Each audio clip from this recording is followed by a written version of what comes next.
BDC अपहरण मामले में एसएसपी ने गठित की 5 टीमें। पुलिस ने 2 महिलाओं को भी गिरफ्तार किया है।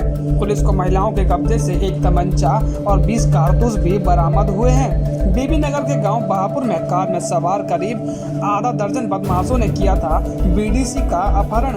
आपको बताते चलें कि अभी तक बीडीसी का कोई भी सुराग पुलिस के हाथ नहीं लगा है। पुलिस टीम गठित कर लगातार जांच में जुटी हुई है। बीडीसी के परिजनों को डर है कि कहीं कोई अनहोनी न हो जाए।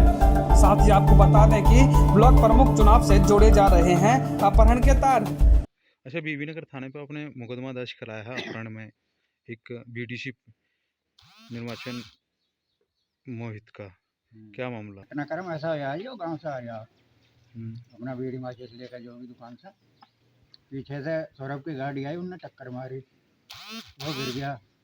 उसकी गैल और थे, इनकी हाथापाई हुई 10-12 मिनट। उसके बाद जो है इन्होंने वैसे ही पीटा। जब वो बेकार सा हो गया तो ऐसे ये गाड़ी में गिर के ले गए थे। फिर क्या हुआ? हैं? फिर क्या हुआ? फिर हमने 100 नंबर पर फ़ोन करा। दूसरे दिन हम सुबह को 7 बजे फिर बीबी नगर थाने गए, रिपोर्ट लिखा। अच्छा, पुलिस ने अभी तक क्या कार्रवाई की है? पुलिस तो भाग फिर रही है। पुलिस हाँ, 1-2 उठा भी लिए हैं, 1-2 का चालान भी हो गया। पुलिस का क्या कहना, कब तक बरामद कर लेंगे? वे आज भी आए थे, जो कह रहे 2 दिन का टाइम और दो हम। आपको क्या लगता है कि कौन कौन लोग होंगे इसमें शामिल? इसमें 4 से 5 लोग हैं।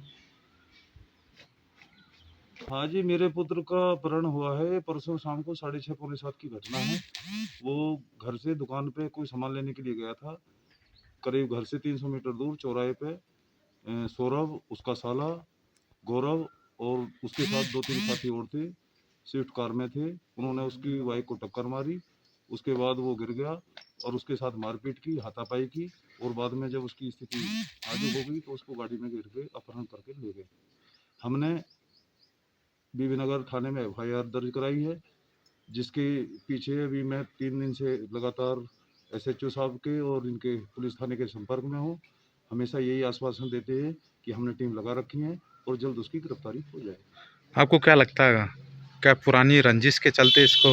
नहीं, मेरे लड़का है, इसने बीडीसी चुनाव लड़ा था। चुनाव लड़ने से पहले भी इसको धमकी दी गई थी कि आप टिकट वापस ले लें, अन्यथा आपको परिणाम। धमकी किसने दी थी? धमकी भी सौरभ ने ही दी थी। अच्छा, कोई सूचना पुलिस थाने में कराई थी उस टाइम? नहीं, उस टाइम हम इस चीज को हल्के में ले गए थे। उस टाइम ऐसा था नहीं, बट ये चुनाव जीत गया जब से उसकी इसके साथ रंजिश हो गई और ये इसे बैर रखने लग गया।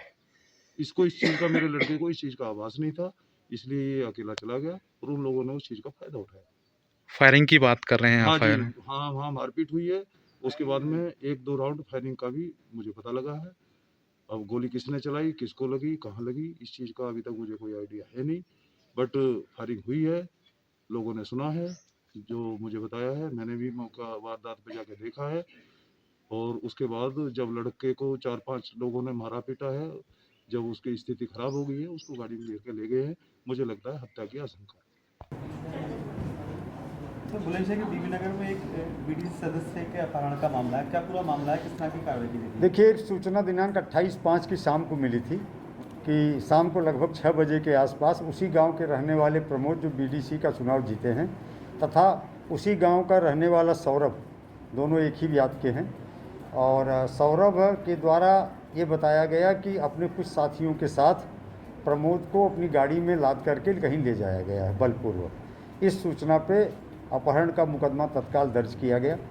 5 लोगों को नामित किया गया था प्रथम सूचना रिपोर्ट में, जिसमें अभियुक्त सौरभ की मां और उस पत्नी भी थी। इन दोनों को गिरफ्तार करके जेल भेजा गया है। अन्य अभियुक्तों की गिरफ्तारी और अपहृत की बरामदगी का प्रयास लगातार जारी है। कल एक अभिसूचना के आधार पर इस घटना के 2 अभियुक्तों द्वारा अपने पत्नी और मां को यह सूचना दी गई थी कि जो घर में असलहे रखे गए हैं उनको ज़मीन के अंदर छुपा के रख दिया जाए। और पुलिस को बहुत सही समय से अब सूचना मिली। पुलिस के द्वारा तत्काल जब रात में दबिश दी गई तो दोनों महिलाएं ज़मीन पर गड्ढा खोदते हुए मिली और इनके कब्जे से एक तमंचा और 20 कारतूस, जिसमें महिला के एक बुढ़िया के कब्जे से एक तमंचा 10 कारतूस था। दूसरी जो पत्नी थी एक अभियुक्त की, उसके कब्जे से 10 कारतूस मिले। दोनों एक साथ मिल करके उसको छुपाने का प्रयास कर रही थी। तो उनके विरुद्ध भी वैधानिक कार्रवाई की जा रही है, जेल भेजा जा रहा है और लगातार हमारी 5 टीमें इस पूरे प्रकरण में लगी हुई हैं। इंडिया डायरेक्ट न्यूज के लिए बुलंदशहर से विकास त्यागी की रिपोर्ट।